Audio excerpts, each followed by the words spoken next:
Hey guys, day 2 of our online learning. So, what we are going to do today is we are going to focus on Tuesday's assignments for reading and for math. Today I thought we would start with math first. So, one of the first things we need to do is we need to go over the circle vocabulary notes. Then we're going to look at a worksheet on the parts of the circle where we'll identify the center, the radius, and the diameter for each circle. And then they included an answer key for you to check your answers. So,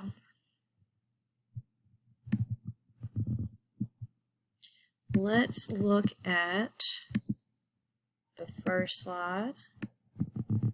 Here we go. Notice it says do not enter unless you know these words: center, radius, diameter, and circumference. So if you need to go back in our first video and look over the different vocabulary terms, go ahead and do so, and then you can come back to this video. The first couple of slides will have you kind of identify the parts of the circle again, like you did from the previous slide that you did on day 1. So we'll just kind of pass through that. So today there's something new. It says that we can name shapes by lines and their points. Like this is point Z. We can name the shapes and lines by their points. This is line segment because it has 2 endpoints. Line segment F and G. We can also name parts of a circle by using points, so we're going to practice. So if you name the radius, it would be radius X and Y. Notice how they start from the center point and go to the edge of the circle. Another radius could be B and C or B and A. But notice it is not A and C because that is not a radius. You can also name a diameter. For example, this is diameter F and H. So if we go back to our other one, this one would be diameter A and C.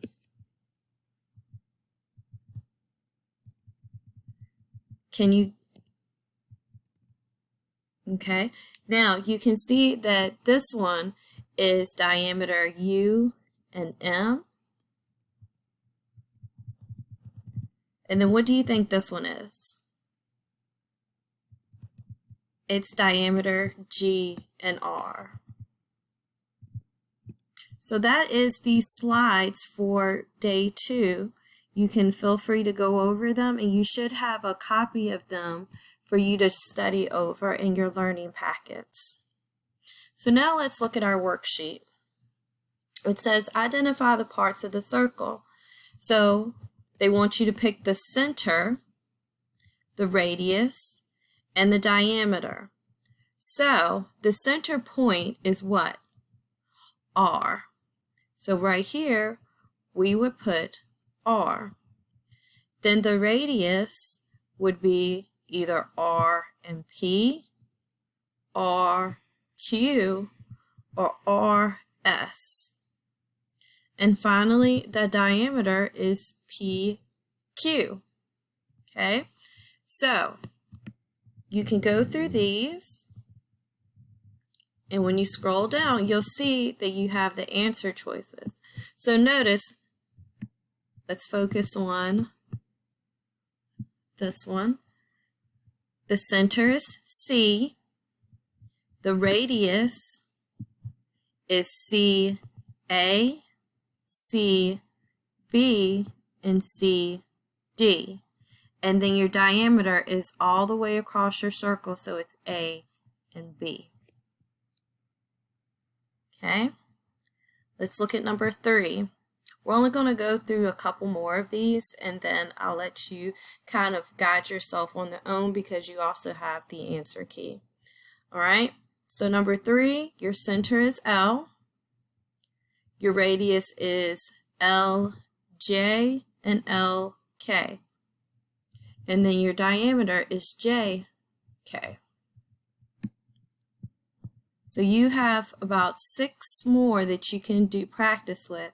And again, you can check your answers using your answer key.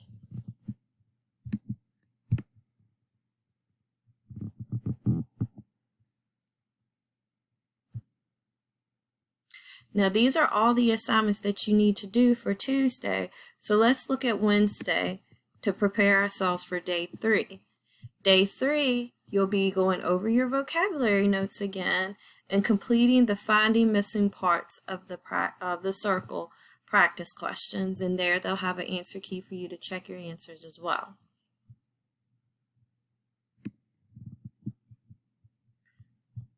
All right, moving on, we are going to go to the reading. Now, you'll notice with reading, it says for you to review your list of character traits and your character clues from day 1. Then you're going to read the bridge to look at traits for Robert and Lisa. And then you'll complete a graphic organizer. Now, if you do not have a printed packet at home, you can use a piece of paper from the supplies that were given back to you, and you can draw your own graphic organizer. So if you don't have the actual worksheet, it's okay because you can use your notebook paper. So let's take a look at the story, The Bridge. Okay, The Bridge. "Let's just start building," said Robert as he picked up the glue pieces of wood. "We have to finish making the bridge by the end of class." This was exactly what Lisa didn't want to do. "Building a bridge takes thought," she said. "For a stable bridge, we need a good design, so we should plan first. Otherwise, our bridge could break or be damaged." There were too many decisions to make to start building without a plan. Should they use arches or triangle-shaped supports? Would it be better to use a few long pieces or many short ones? Robert thought that the damaged bridge seemed better than no bridge at all. He looked at the clock and sighed. "Okay," Robert said, "why don't you start planning while I test the wood and glue?" Lisa agreed. While she drew, Robert looked over her shoulder and glued the wood together to look like Lisa's picture. As Lisa finished drawing, she said, "The plan's done. Let's start building." Then she looked up and saw that the bridge was already finished. Lisa and Robert both thought it looked beautiful. Now, for your assignment, you discussed Robert's traits in the bridge. Now think about what Lisa is like. List the character traits that best describes Lisa along with clues from the passage that support it. Write 1 paragraph about this trait and support it with the evidence from the text. So, our character is Lisa. That's who we're focusing on. And we now need to think about her personality or her character trait. Now, if we look in the story, Lisa was very careful. While Robert wanted to just build the bridge, Lisa wanted to plan, make sure the plans looked great. Then she wanted to build the bridge. So Lisa was very cautious, meaning that she didn't just jump into it. She was careful. We could say that she was organized, meaning that she wanted to take steps instead of just jumping into it. Now, the clues from the story would be that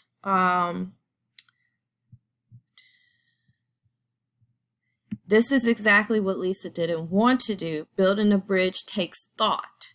That means that she wanted to plan, and it says so right here, for a stable bridge, we need a good design, so we should plan first. So she wanted to make sure she only had to do this thing one time by carefully planning. Now, it is up to you to write your paragraph and what you choose to include in it. I do want to remind you that a paragraph is about 5 to 7 sentences, and what you're talking about is how Lisa is a careful student, or how she was cautious before she just started building the bridge. And our main clues are I should say that she really wanted to plan before actually building the bridge, okay? So let's look at the answer key to check our answers. So what they did is they said that these answers were varied because everybody has their own thought about what Lisa is like. Okay, so what this means is that the answers may be different. So there's not one right answer. There are quite a few. But they did circle some evidence. So let's just look at, it seems like they circled a lot of what Robert was.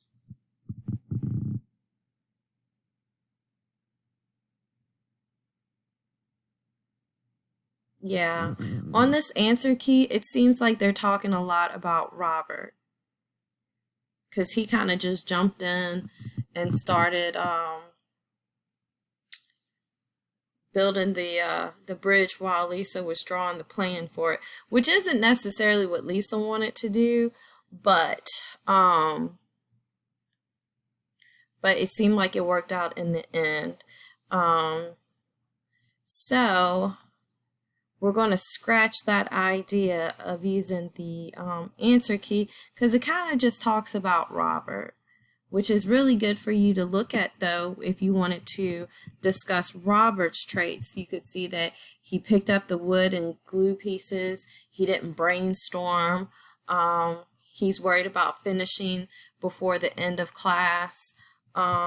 He thought that the damaged bridge would be better than no bridge at all, and he would look at the clock and sigh. So it seems like he would get he's a little, what we call, antsy. He really wanted to just get to work. He even decided, why don't you start planning and I'll test the glue and the wood. So he didn't necessarily test the glue and the wood, he kind of just built it. But again, all of this discusses Robert's personality traits, and before we did talk about Lisa's. So you could just practice writing your thoughts of Lisa's characteristics, or if you want to write about Robert's and use the answer key to help you write your paragraph, that'd be fine too. It's just the whole purpose is understanding what a character trait is, and understanding why it affects what happens in the story. What you could also do is use your character traits. Let's see here. You can use your character trait chart to kind of find words about Lisa or Robert that help you write your paragraph. Here's the word cautious. For Lisa, we could say that she is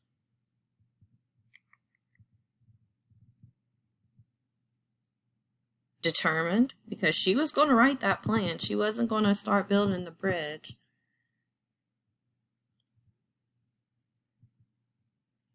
You might say that she's hardworking.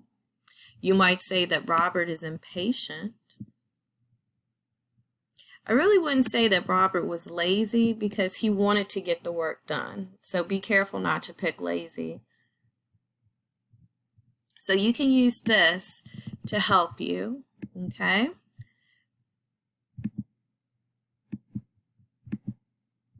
All right, so that is your assignment for reading and math for day 2. If you have any questions, you can just write them down in the comment section under your Google Classroom, and I can answer them. Remember that on April 27th, we'll start our virtual class. There's information on that on the Google Classroom. I hope you guys are doing well, you're staying healthy and happy, and just enjoying this new experience and making the best out of the situation that we're currently in. Just know that I'm very proud of you, and I definitely miss you guys, and I will see you very soon. Bye.